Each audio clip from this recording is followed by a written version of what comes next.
Hello, and welcome to The Storyteller's Mission with Zena Del Lowe, a podcast for artists and storytellers about changing the world for the better through story. So last week, I started talking about tactics that we need to adopt in order to engage people on the dialogues that need to be happening in society.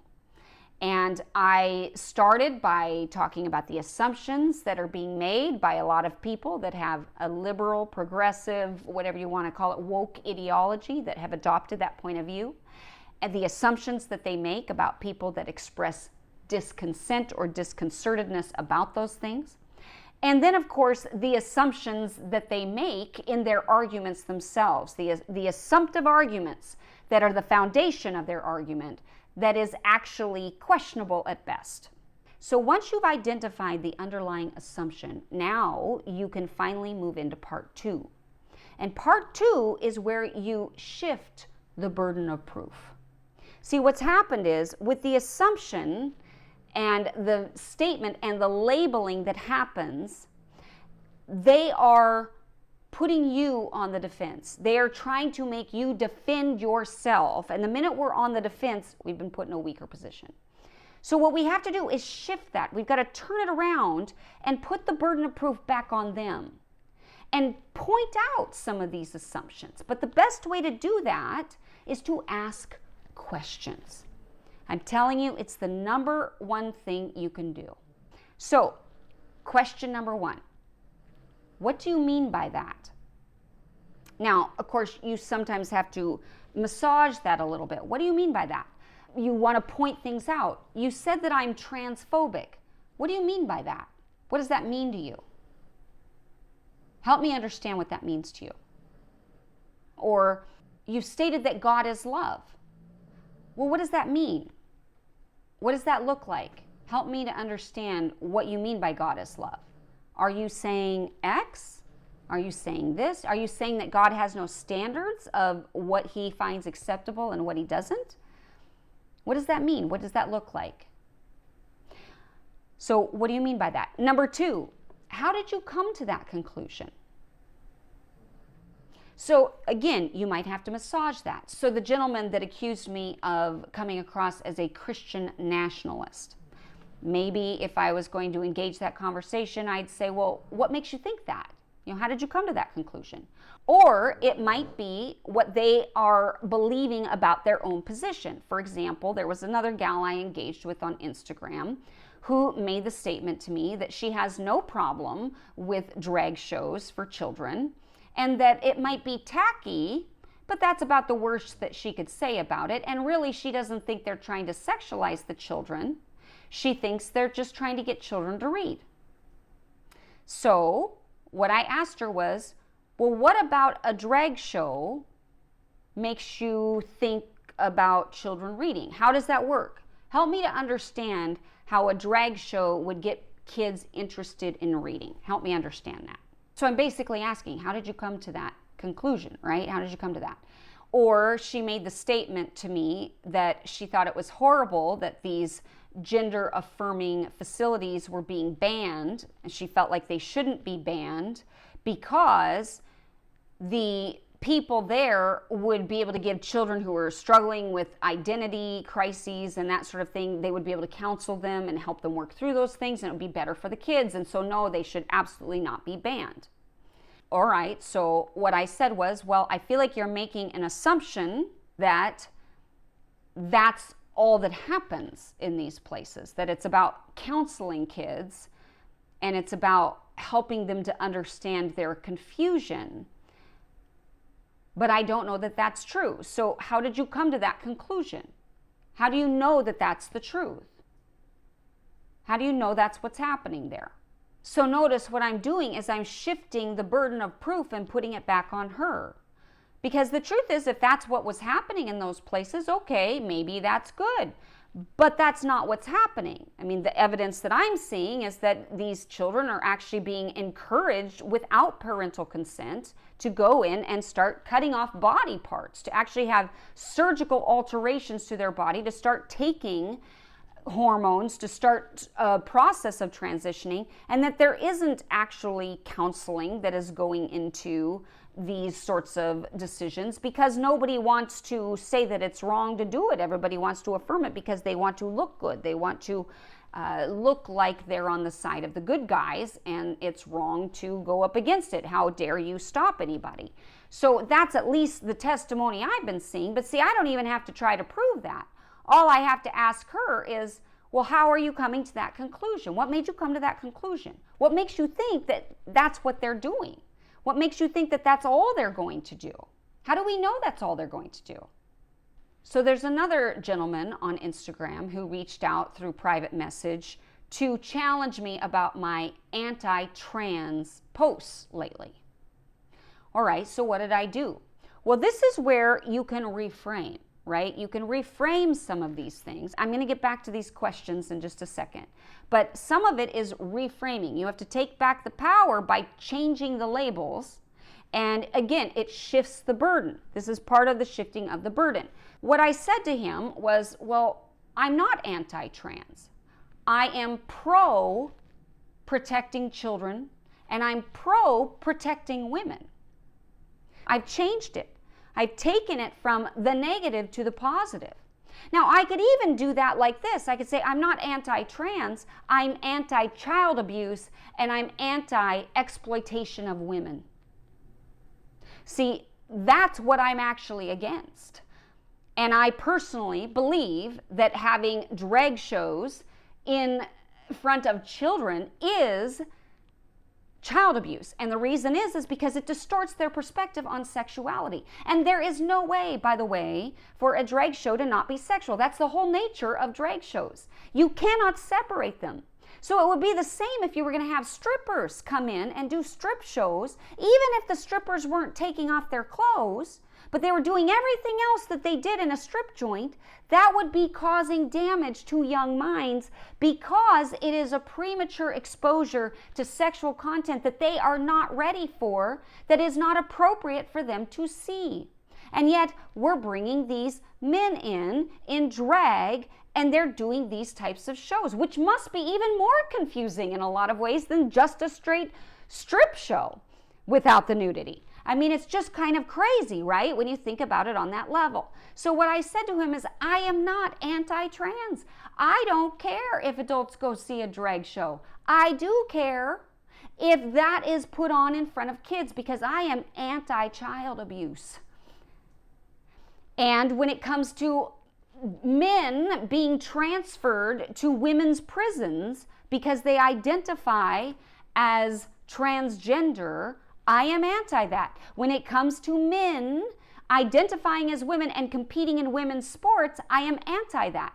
Why? Because I'm anti-exploitation of women. I'm anti-abuse of women.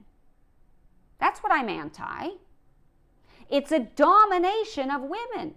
It is putting women at risk. That is what it's doing. It's putting women in a vulnerable situation where they're going to be abused, unless we have forgotten what mankind is like. See, again, that's an assumption. The assumption is that everybody who identifies as transgender is A, telling the truth, and B, has good motives, which is a huge assumption, given that if it's correct that there is some mental illness or some challenges there in terms of development that has given them this transgender issue to begin with, then they are already a little off, and therefore they cannot be trusted, certainly, to be in front of children. When you're in a world of drag shows, or you're in a world where transgender, it's highly sexual. It is highly sexual, and everybody is talking about sex, and you're dressing provocatively.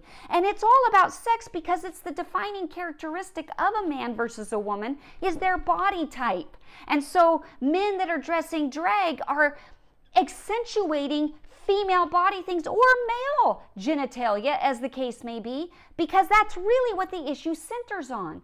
And so then that means conversation is a little lewd and a little crude and a little crass, and you assume that everybody's part of that, and that's going to come out. That's going to come out in around children. It just does. And we actually invite it, right? Because here's the thing.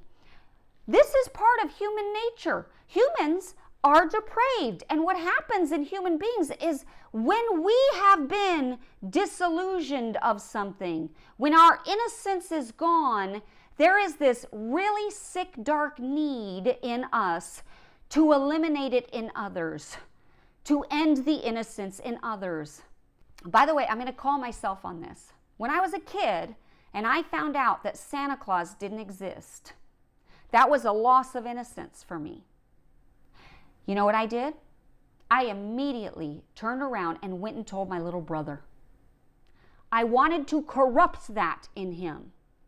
There was something in me that didn't want him to be able to have that innocence when mine was gone.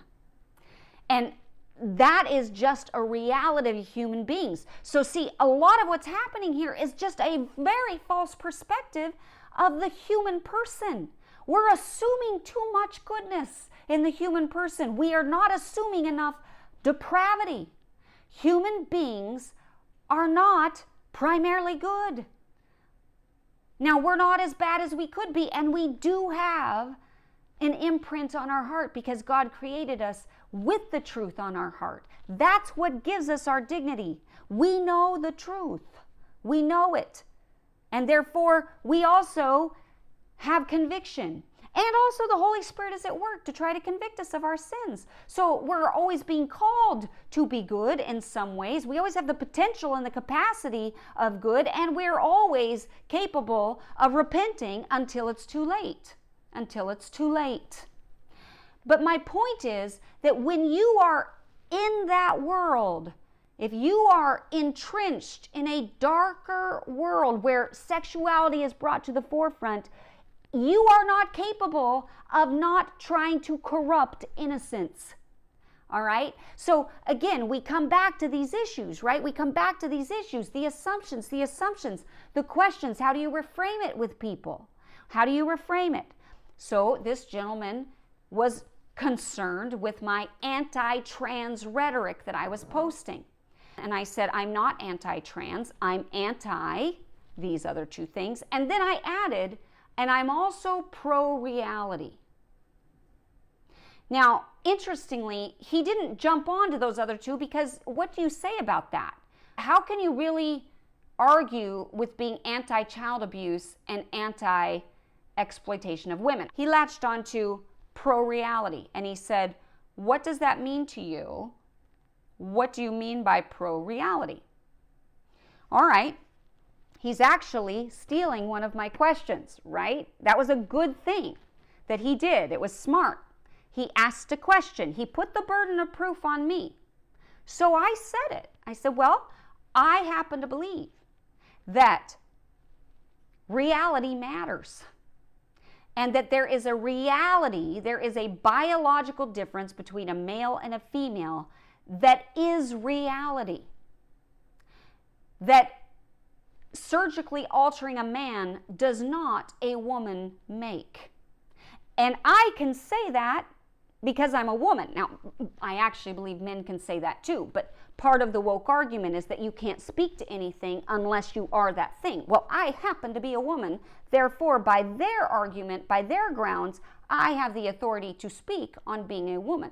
So as a woman, I can tell you, a man who has surgically altered his parts does not a woman make.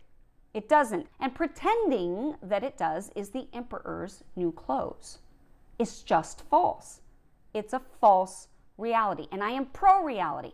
I want to live in reality. I want to live in the truth. I am pro the truth. See how that works?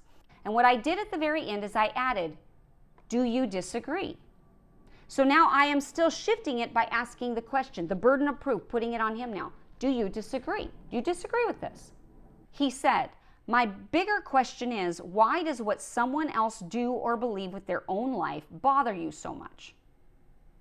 Okay, so this is a huge argument that they're saying. Has nothing to do with you. Why do you even care?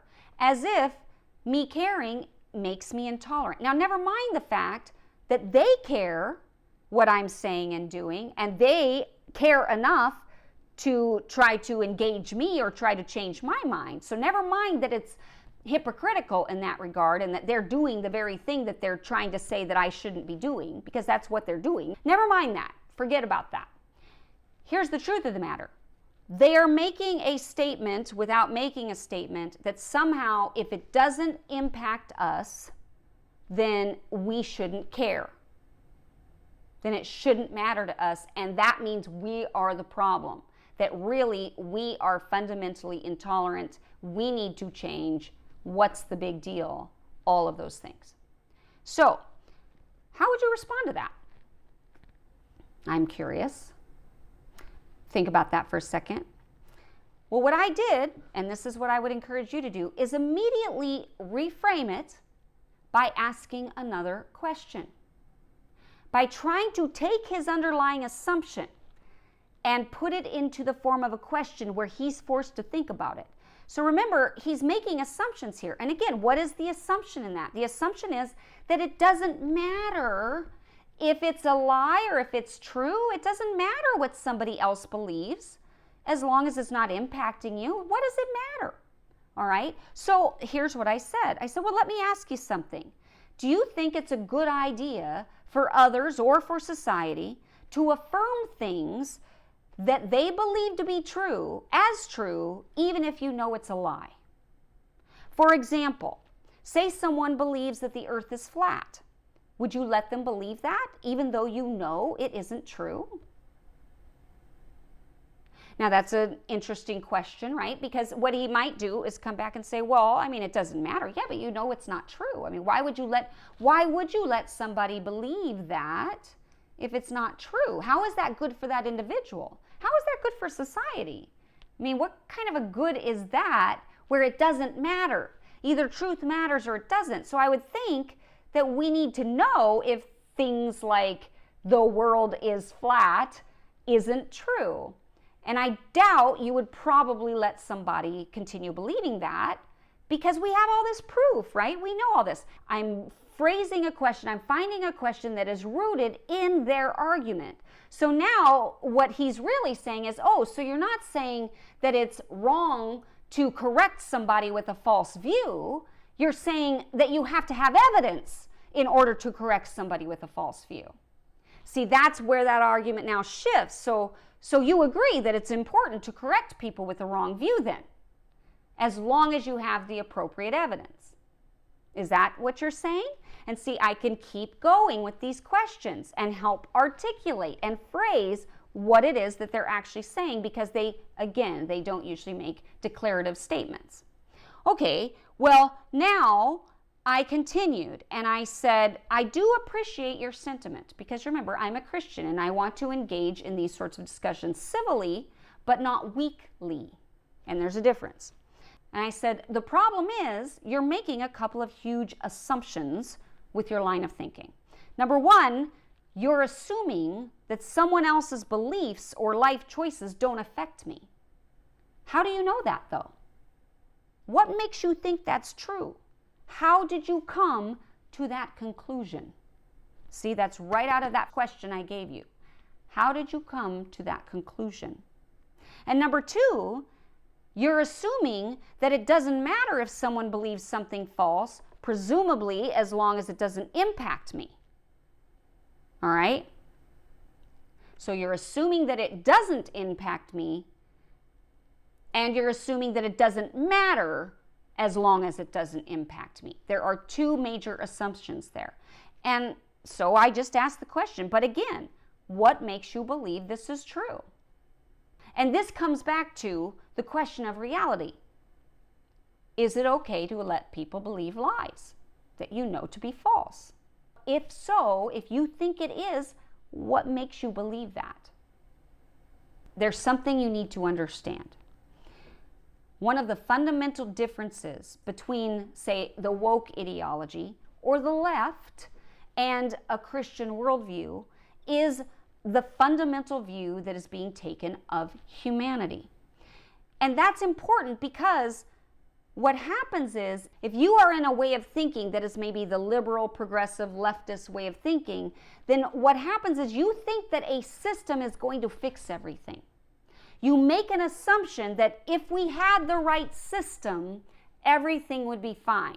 And so there's a preoccupation with trying to replace the system, trying to get all the right social justice campaigns passed, trying to make sure there's equality of outcome, trying to make sure everybody has access to free healthcare, trying to make everything fair and equal and all those things. This is because there is an assumption that there should be perfection, that there shouldn't be injustice, that there shouldn't be suffering, that everybody should be happy. Everybody should be happy, happy, happy. It's an assumption based on our views of humanity, false views of humanity.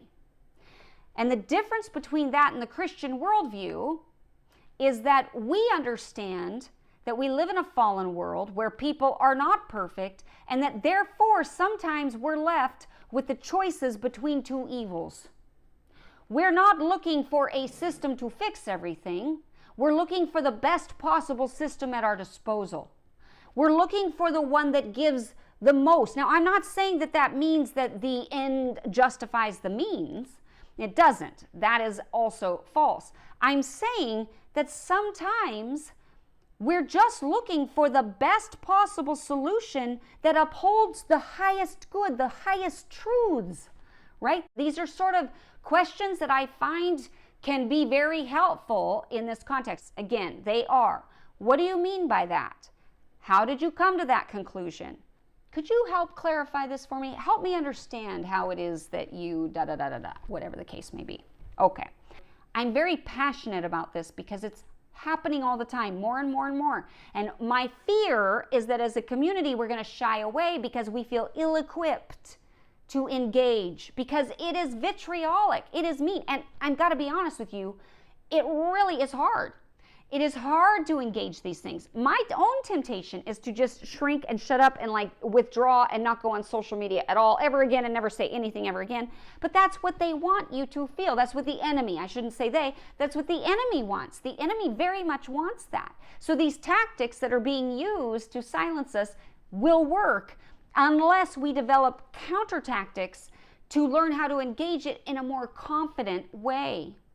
And this is hopefully that a roadmap. We have to do it. We have to do it. And let me just tell you, none of our stories will even matter if there is no foundation for reason in our society. If truth has been thrown out the window, if 1984 and Fahrenheit 451 come true, there is no foundation for any of our stories. So that's why this is important in real life. We cannot shirk from this responsibility. This is part of it. It is part of it. So, I hope that this has been helpful and challenging to you. And if it has been, you know the drill. Please share it with people who need to hear it. Please subscribe to the show. Please rate and review the show on the podcast app of your choice, Apple Podcasts, YouTube, all of it. We need to get the word out now more than ever. In the meantime, I want to thank you so much for joining me on The Storyteller's Mission with Zena Dello. May you go forth inspired to change the world for the better through story.